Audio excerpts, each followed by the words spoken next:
Hello, moi c'est Lucie, la cofondatrice de Pièces Rapportées. J'ai créé Pièces Rapportées avec Camille en 2022. Notre volonté? Mettre en avant de petites marques de puzzles éco-responsables, fabriquées en Europe et le travail d'illustratrices et d'illustrateurs de talent. Après 2 ans, on a réalisé notre rêve, lancé notre propre collection de puzzles. Des puzzles qui font du bien, colorés, feel good et fabriqués en France. On a sélectionné 4 illustratrices coup de cœur et on leur a demandé leur propre définition du bonheur. Et comme mettre en avant le travail des illustratrices nous tient vraiment à cœur, on s'est dit que ça pouvait être sympa d'enregistrer une conversation afin de mieux les connaître, se plonger dans leur univers et découvrir les coulisses de leurs illustrations originales pour cette première collection de puzzles pièces rapportées. Alors installez-vous confortablement, accompagné d'un thé fumant, d'un bon café ou tout simplement en faisant un puzzle. On a beaucoup de choses à se raconter.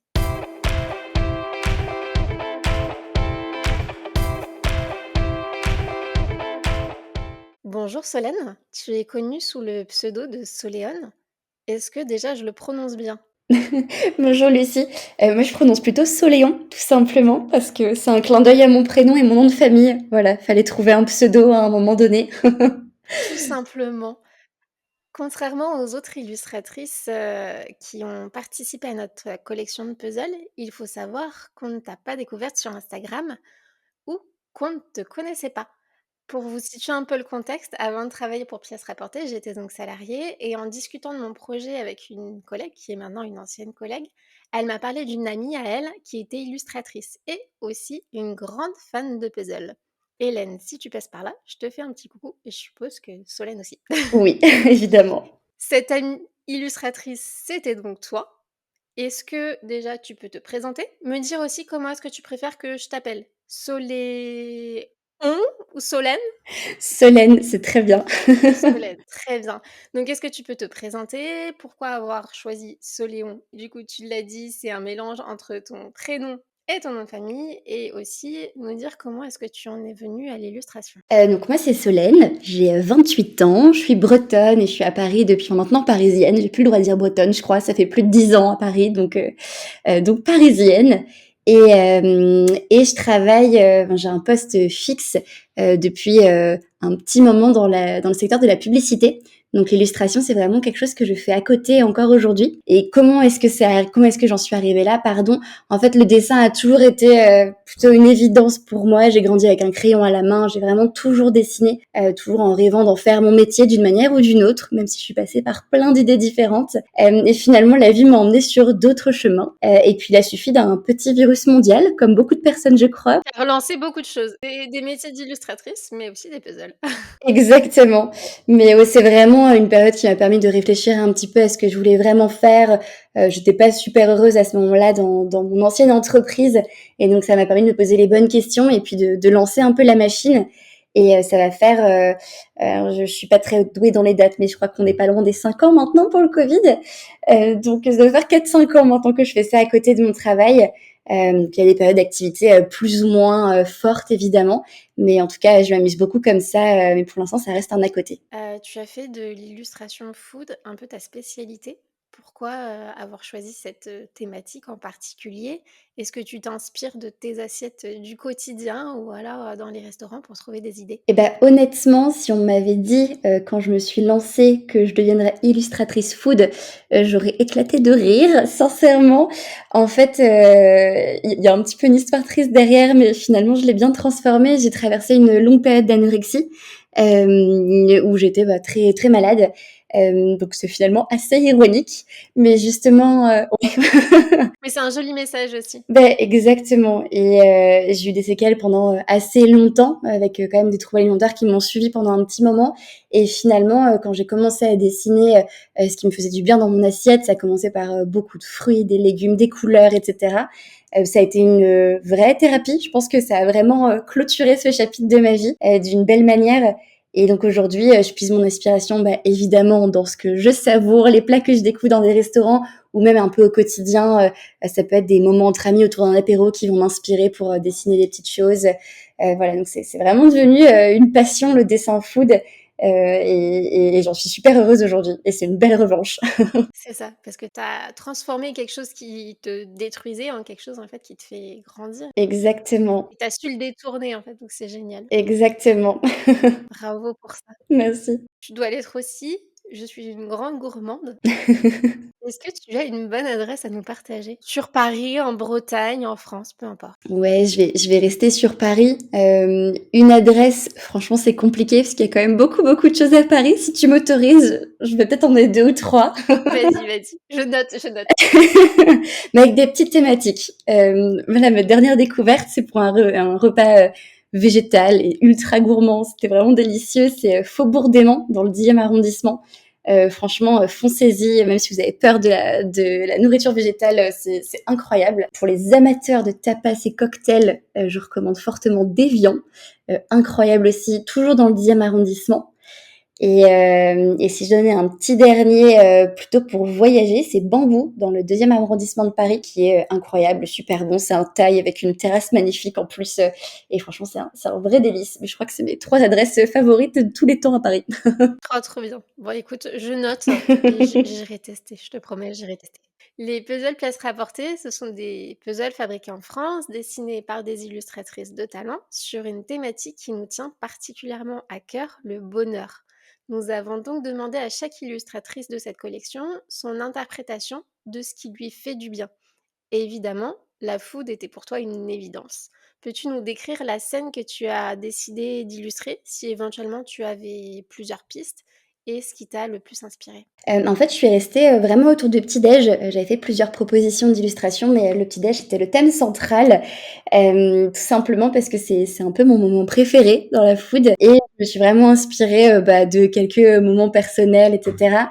Moi, j'ai vraiment en tête, pardon, la scène du petit-déj le week-end quand je rentre chez mes parents en Bretagne avec, les viennoiseries encore chaudes que mon père va chercher, le soleil du matin. Alors c'est en Bretagne, donc c'est quand il fait beau, c'est pas toujours, mais on va dire en été, mais qui reflète sur la table. Enfin voilà, vraiment j'ai une petite scène dans ma tête, en terrasse quand on a de la chance. Et c'est vraiment voilà le petit déj, c'est le moment cocooning, de calme avant que la journée démarre.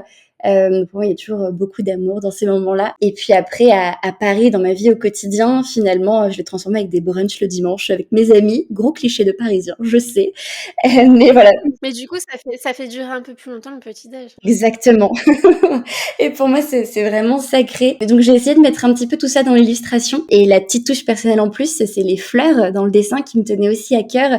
Tout simplement parce que ça vient de chez mes parents. Mon père offre tous les week-ends des fleurs à ma maman. Et donc, ça fait partie du décor finalement pour le petit-déj du dimanche matin quand je suis chez eux. Quelle chance ta maman, a entre les croissants et les pains au chocolat chaud et les fleurs.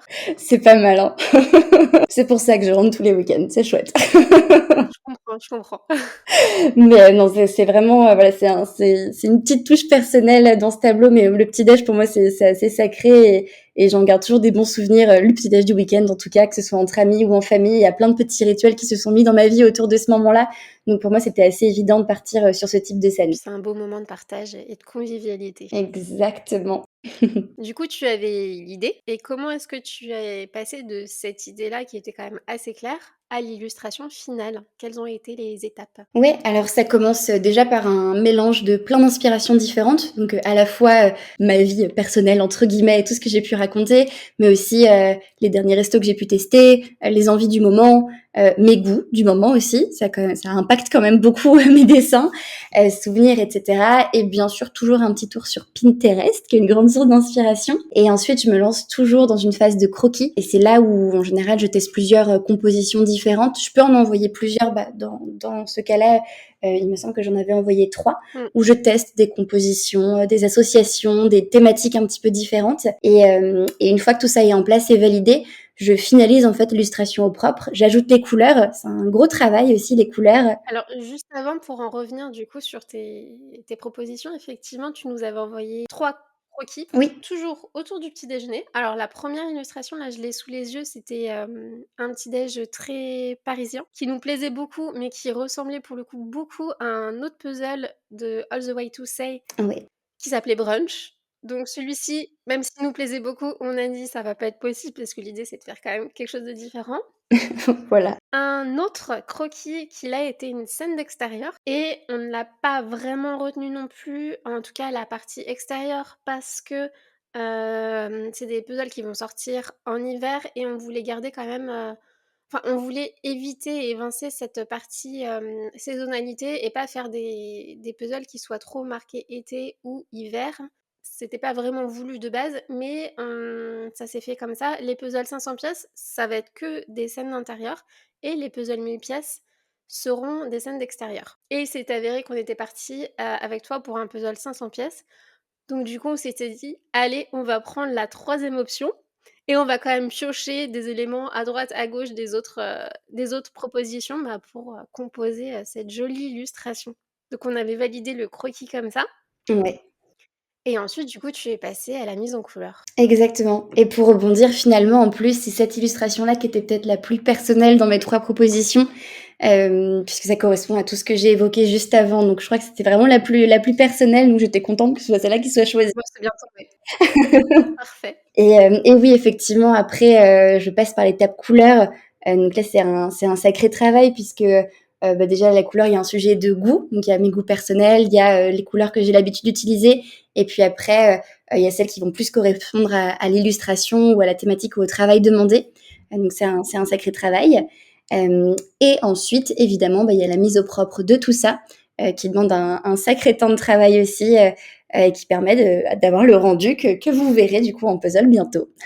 Bah, que vous verrez déjà, puisque, bah, si vous nous écoutez, c'est que nos puzzles sont bien sortis et vous avez du coup, scanné le QR code, sur la boîte. C'est vrai.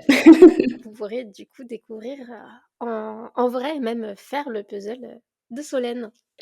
On en a parlé, tout à l'heure, tu es une grande fan de puzzles, c'est aussi ça qui nous a plu dans le fait de travailler avec toi.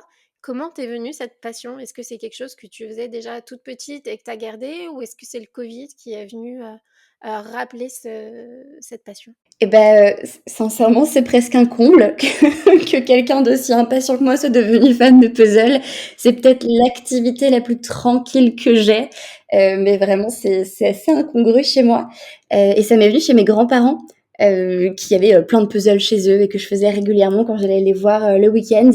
Donc je me suis vraiment découverte une passion pour les puzzles en général très grands et très longs. C'est devenu vraiment un rituel zen ensuite, chez moi à Paris, où je prends vraiment le temps. C'est l'un des rares moments où je me pose. Donc finalement, une vraie thérapie anti-stress, voilà, et anti-speed. Les bienfaits du puzzle ne sont plus à prouver de toute façon, que ça soit pour la mémoire, pour la patience, pour le fait de déconnecter, il y a pas mieux.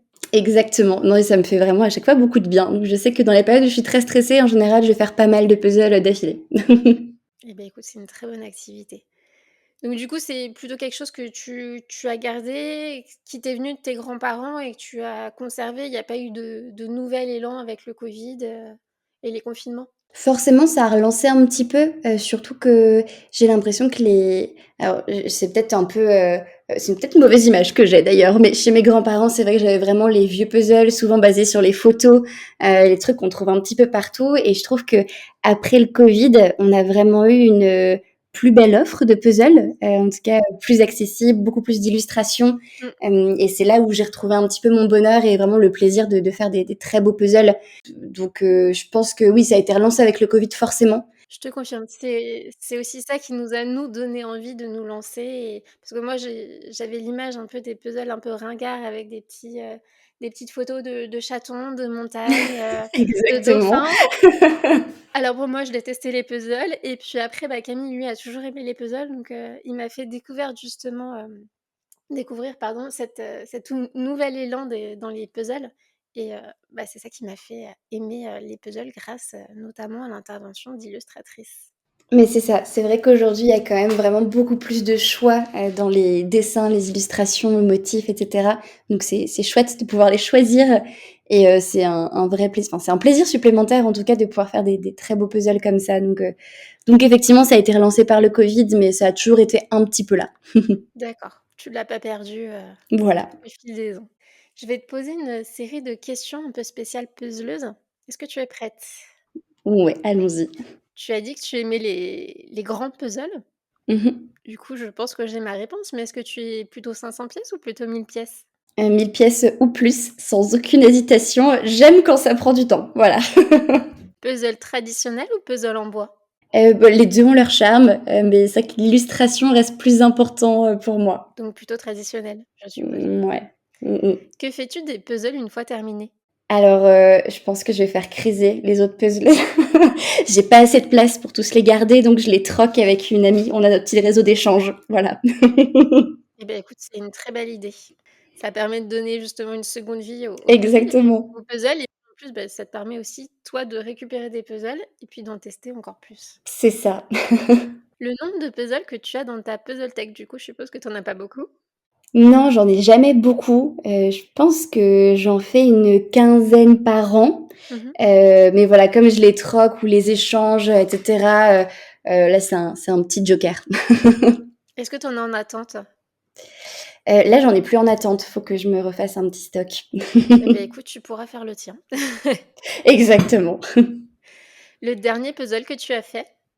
C'est un puzzle de la marque 4 coins avec une illustration, j'ai peut-être écorché son nom, de Maja Tomjanovic, Mmh. et c'est, un super beau puzzle avec des filles autour d'une piscine, tout rose et bleu qui est super chouette.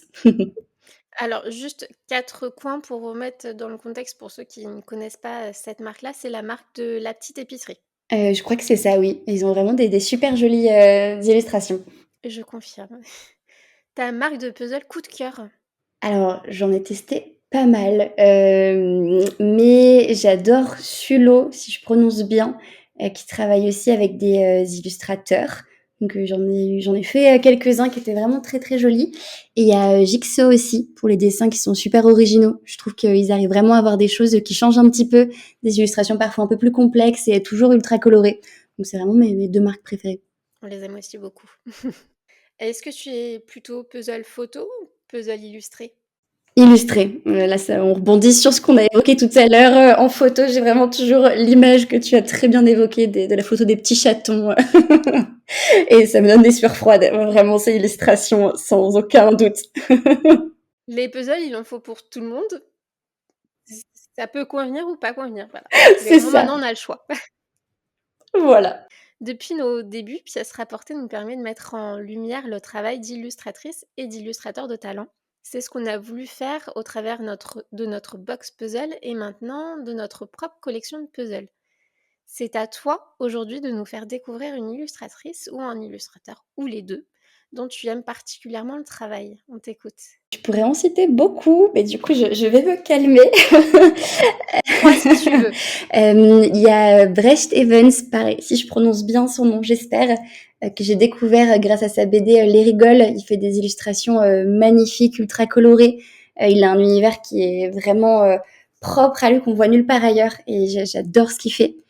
Et si j'ai le droit d'en citer d'autres, dans la même veine, il y a Je le connais pas du tout. et ben, je recommande, pour le coup, ses BD sont très belles. Enfin, c'est vraiment des œuvres d'art. S'il a un compte Instagram, j'irai voir ça. Je crois que oui, je recommande fortement.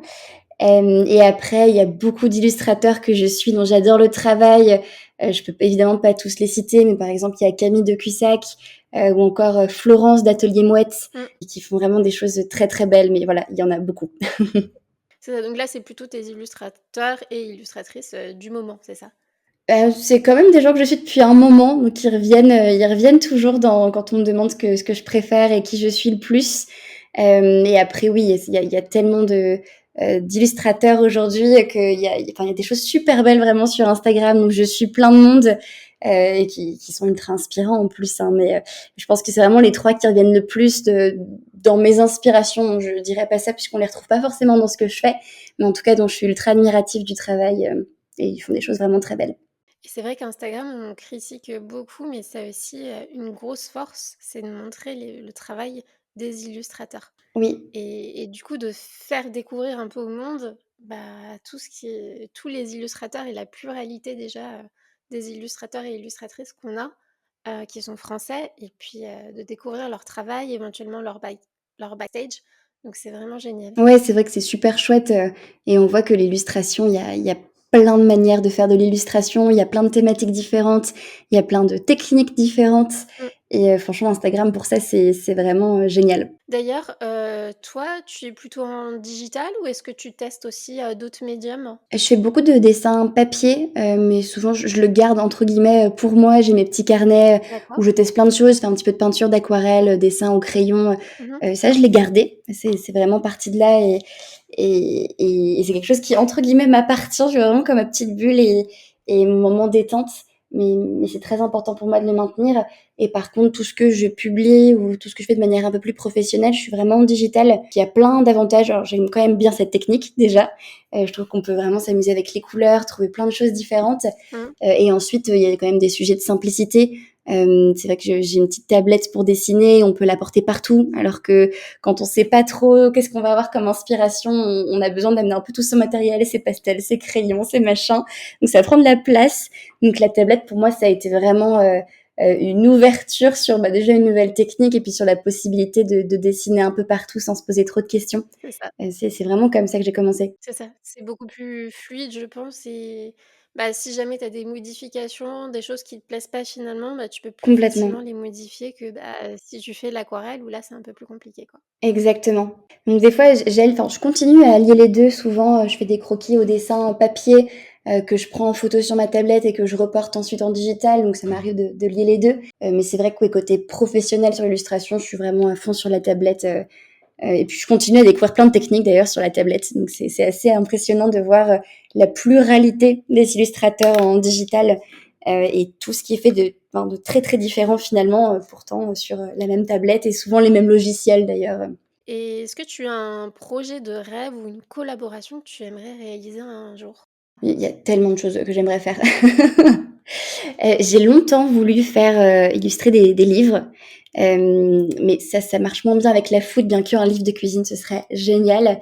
Mais je pense que, ce qui me ferait vraiment rêver aujourd'hui, ce serait d'illustrer des motifs sur, une collection de vaisselle, par exemple, D'accord. des tasses ou des assiettes et cetera. Pour moi, ce serait un super challenge et ça me changerait pas mal. Je pense que je sortirais de ma zone de confort, et ça peut être super chouette, Ah oui, du coup, tu gardes en plus toujours le lien avec la food. quand même. Non, mais j'imagine bien une petite collection avec, des fruits, les légumes de saison et cetera.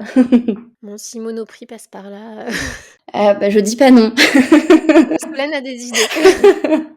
Est-ce que c'est pas trop dur de combiner, tes ton emploi du temps d'illustratrice et ton poste de salariée? Ça dépend des périodes. Il y a toujours des périodes de forte activité, que ce soit sur, mon job de «salarié» entre guillemets ou, d'illustration. Souvent, ça arrive en fin d'année pour les 2 et c'est cumulé. Mmh. Donc, ouais, il y a des périodes qui sont plus difficiles que d'autres, mais après, l'illustration, j'ai vraiment à cœur que ça reste quelque chose de plaisant pour moi. J'ai pas envie que ça devienne, la machine.